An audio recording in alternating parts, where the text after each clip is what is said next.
بسم اللہ الرحمن الرحیم۔ السلام علیکم ورحمۃ اللہ وبرکاتہ۔ تمام احباب کو جمعہ کریم مبارک۔ اور یہ کچھ ٹپس ہیں بہترین لنگر بریانی بنانے کے لیے۔ تو اپنی مرغی میں پہلے سے سارے مسالے وغیرہ ملا دیں تو انشاءاللہ تعالیٰ تیز آنچ پہ تیز تیل میں بھی جلیں گے نہیں۔ اور لمبا سفر ہوتا ہے اور گاڑی میں جگہ کم ہوتی ہے اور بھی اسٹف ہوتا ہے، تو چاول کو کس طرح سے بھگونے ہیں وہ بھی آپ کو میں دکھاتا ہوں انشاءاللہ عز و جل۔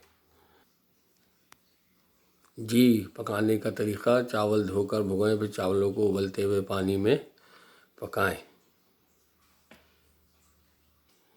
اب ہمارے پاس جگہ کم ہے تو ہم نے اس طرح سے کیا ہے، آپ کو دکھاتے ہیں۔ کھول لیا، پانی ویسے ڈل چکا ہے ان میں۔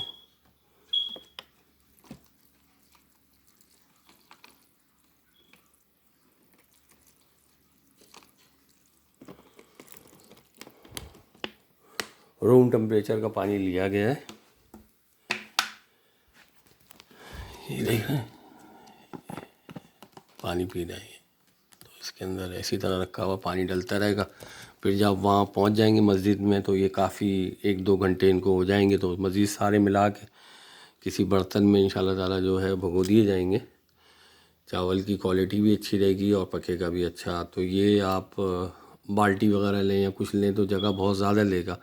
تو یہ اس طرح کے زپ لاگ ہوتے ہیں، یہ آپ دیکھ لیں، میں نے اس طرح قینچی کی مدد سے ان کو کاٹ لیا ہے۔ پھر ان کو اس طرح سے چھید سے پانی اس طرح سے ڈل رہا ہے۔ تو ابھی تو صبح کے 9 بج رہے ہیں، تو انشاءاللہ تعالیٰ جب تک آپ کے چاول بھی اچھی طرح بھیگ جائیں گے۔ اور باقی جمعہ کریم مبارک۔ انشاءاللہ مسجد گلزار مدینہ میں ملاقات ہوتی ہے جمعہ کریم میں۔